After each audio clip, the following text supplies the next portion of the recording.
जय जोहर संगवारी हो। आप सब कैसे हो फ्रेंड? मस्त हो, अच्छे हो, एकदम स्वस्थ हो। आज का हमारा टॉपिक है वॉइस पे, जिसे हिंदी में कहा जाता है वाच्य। ठीक है, जो एक्टिव वॉइस होता है ना, उसे पैसिव वॉइस में कैसे बदला जाता है, उसके मतलब जो स्ट्रक्चर है ना, उसके बारे में बताने वाली हूँ कि और कैसे बनाया जाता है। तो अंत तक या लास्ट तक या एंड तक देखते रहिएगा चांद इंग्लिश ग्रामर पे। तो पहले एग्जाम्पल के माध्यम से हम लोग समझ लेते हैं कि उसे बनाया कैसे जाता है, फिर उसके जो रूल्स है, बाकी नियम है, उसको मैं क्या करूँ, कंफर्म कर दूंगी। ठीक है, तो हमारा एग्जाम्पल है Mohan reads a book. Mohan क्या करता है? बुक पढ़ता है।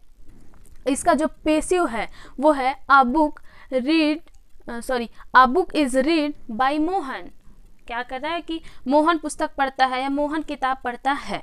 ठीक है, तो जो पेशिव होता है उसमें क्या लिखा है कि पुस्तक मोहन के द्वारा पढ़ी जा रही है।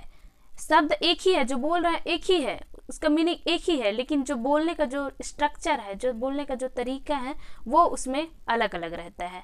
जैसे मैं बोल रही हूँ कि मैं पढ़ा रही हूँ, या जैसे मैं बोल रही हूँ कि मैं पढ़ा रही हूँ, ठीक है, या फिर कि इसके द्वारा यह टॉपिक पढ़ाया जा रहा है, ये भी आ सकता है। मैं खा रही हूँ, या फिर सेब इसके द्वारा खाया जा रहा है, ये भी हो गया। अर्थ उसका एक ही निकल रहा है, लेकिन उसका जो बोलने का स्ट्रक्चर है, बोलने का जो तरीका है, बोलने का जो ढंग है, वो क्या है, अलग है। उसी के बारे में भी बताने वाली हूँ। ठीक है, तो यहाँ पे समझ में आ गया।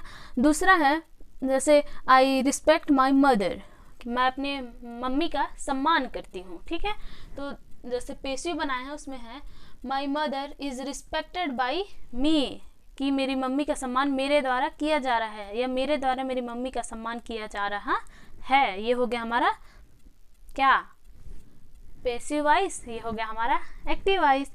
तो देखते हैं पहले जो पैसिव रहता है उसमें मेन चीज क्या क्या रहता है। Subject plus verb plus object. कोई भी सेंटेंस हम जब बनाते हैं तो ये स्ट्रक्चर उसमें लगता ही है, ये तीन रहते ही हैं उसमें। Subject plus verb plus object, ये तीन चीज हमेशा रहता है। कोई सा भी सेंटेंस बनाओ, इसके बगैर सेंटेंस नहीं बनते। ठीक है, तो जब हम एक्टिव वॉइस रहता है, उसे हम क्या करते हैं, पैसिव में बनाते हैं, पैसिव वॉइस में बनाते हैं। तो उसके क्या क्या नियम है, हम कैसे बनाएं, कैसे लिखें, वो यहाँ पे मैंने नोट कर दिया। समझ में नहीं आ रहा होगा या नहीं दिख रहा है तो कोई बात नहीं, मैं हूँ बताने के लिए, बोल के बता देती हूँ। तो पहला है ऑब्जेक्ट को सब्जेक्ट की जगह पे रखा जाता है। जो ऑब्जेक्ट रहता है उसे सब्जेक्ट की जगह पे रखा जाता है। यहाँ पे ऑब्जेक्ट किसे कहते हैं, वर्ब किसे कहते हैं, और सब्जेक्ट किसे कहते हैं, इसके बारे में भी बता रही हूँ। ये जो हमारा मोहन है, ठीक है, ये मोहन है। मोहन क्या हो गया, सब्जेक्ट। जो करता होता है ना, वो सब्जेक्ट होता है, कि ये मोहन ही क्या कर रहा है, इसमें का सब जो काम है, पढ़ने का काम है, वो कौन है, करता हो गया मोहन। जो वर्ब क्या होता है, क्रिया होता है, कोई कार्य होता है। तो यहाँ पे जो ये रीड्स है, ये हमारा रीड्स है, ये क्या हो गया, हमारा वर्ब हो गया। और जो ऑब्जेक्ट अ बुक, जो अदर वर्ड है, कर्म है, जिसके द्वारा किया जा रहा है कर्म, अदर वर्ड, ये हो गया हमारा अ बुक। मोहन हो गया सब्जेक्ट, रीड्स हो गया वर्ब, और ऑब्जेक्ट अदर वर्ड हो गया अ बुक। तो समझ में आ गया सब्जेक्ट, वर्ब और ऑब्जेक्ट। अब चलिए स्टार्ट करते हैं आगे का। तो पहले हमें पेसिव बनाना है। ठीक है, एक्टिव तो दिया हुआ है, जैसे ये एक्टिव है, एक्टिव दिया हुआ है, तो इसका हम पेसिव बनाएंगे। जैसे यहाँ पे, ठीक है, he kills a snake, he kills a snake, तो इसका पेसिव है a snake is killed by him, कि सांप उसके द्वारा मारा गया है। तो ये क्या हो गया, पेसिव है। अब इसे हम बनाए कैसे हैं, तो देखते हैं। पहला मैंने लिखा कि सब्जेक्ट को ऑब्जेक्ट की जगह पे रखा जाता है। ये सब्जेक्ट है, ये वर्ब है, ये ऑब्जेक्ट है। 1 2 3।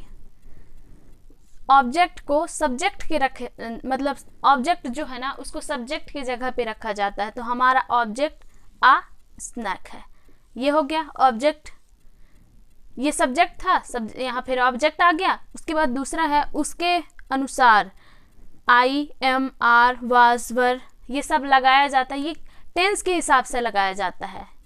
किसके हिसाब से लगाया जाता है? टेंस के हिसाब से, कि आई आएगा कि एम आएगा कि आर या वाज या वर, क्या आएगा वो टेंस डिसाइड करता है। तो ये वर्तमान का है, इसलिए यहाँ पे इज आ गया। उसके बाद है वर्ब का थर्ड फॉर्म लगाया जाता है।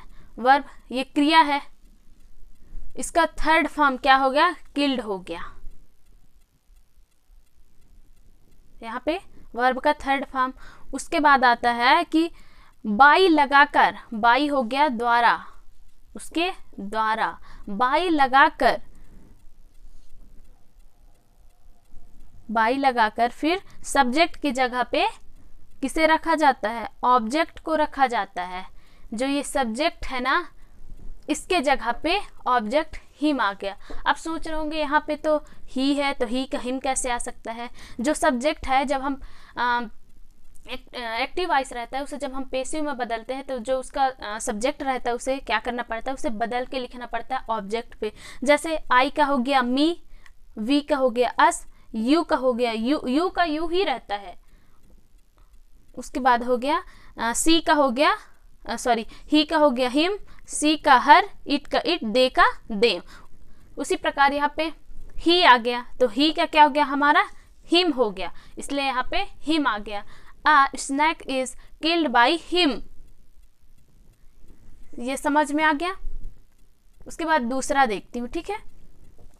बस इसमें कोई ज़्यादा जोड़ लगाने की ज़रूरत नहीं होती। इसमें बस ये रहता है कि जो हमारा स्ट्रक्चर है, जो बनाने का जो तरीका है, उसे क्या करना पहले समझना पड़ता है, ठीक है। तो ये हो गया। जैसे यहाँ पे भी आ गया, पहले मैंने बताया कि सब्जेक्ट की जगह पे ऑब्जेक्ट रखा जाता है। तो हमारा ये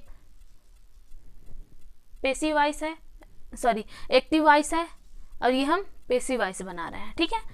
तो ये हमारा ऑब्जेक्ट है, ये हमारा सब्जेक्ट है, और ये हमारा वर्ब है। इतना तो समझ में आ गया होगा, ठीक है। इधर दिख रहा है ना सबको?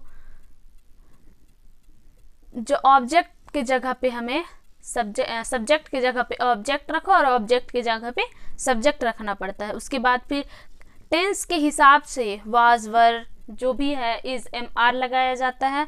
उसके बाद जो वर्ब होता है उसमें थर्ड फॉर्म लगता है, जो वर्ब है उसका थर्ड फॉर्म। उसके बाद बाई लगा दो, उसके बाद जो सब्जेक्ट है उसका फिर ऑब्जेक्ट बना दो। इतना सरल है। यहाँ पे यू प्लेड फुटबॉल आ गया, football was played by him. इतना क्लियर हो गया। इसमें कोई जोड़ लगाने की वो नहीं है, बस स्ट्रक्चर ये रहता है कि जो सब्जेक्ट है उसे ऑब्जेक्ट में बदला जाता है, फिर टेंस के हिसाब से इज, एम, आर लगाया जाता है। उसके बाद जो वर्ब है उसमें थर्ड फॉर्म लगाया जाता है। उसके बाद फिर बाई लगा दो द्वारा, फिर जो सब्जेक्ट दिया है उसका ऑब्जेक्ट बना दो। हो गया हमारा पेसिव वॉइस। इतना क्लियर हो गया। इतना अच्छे से डीपली बताई हूँ कि बनाना कैसे, स्ट्रक्चर कैसे। अगर इससे भी ज़्यादा नहीं समझा सकती, मतलब देखो समझने वालों को क्या रहता है कि स्ट्रक्चर अगर उन लोग को मिल गया तो आसानी से बना लेते। अगर आप नहीं समझना चाहो तो इसमें मैं कुछ नहीं कर सकती। अगर सीखना है तब तो मेहनत करना पड़ेगा, ठीक है। तो सबको समझ में आ गया? अगर समझ में आ गया हो तो यस लिखना। तब तक मिलते हैं फिर हम लोग नेक्स्ट वीडियो में। आज के लिए बस इतना ही है। Thank you.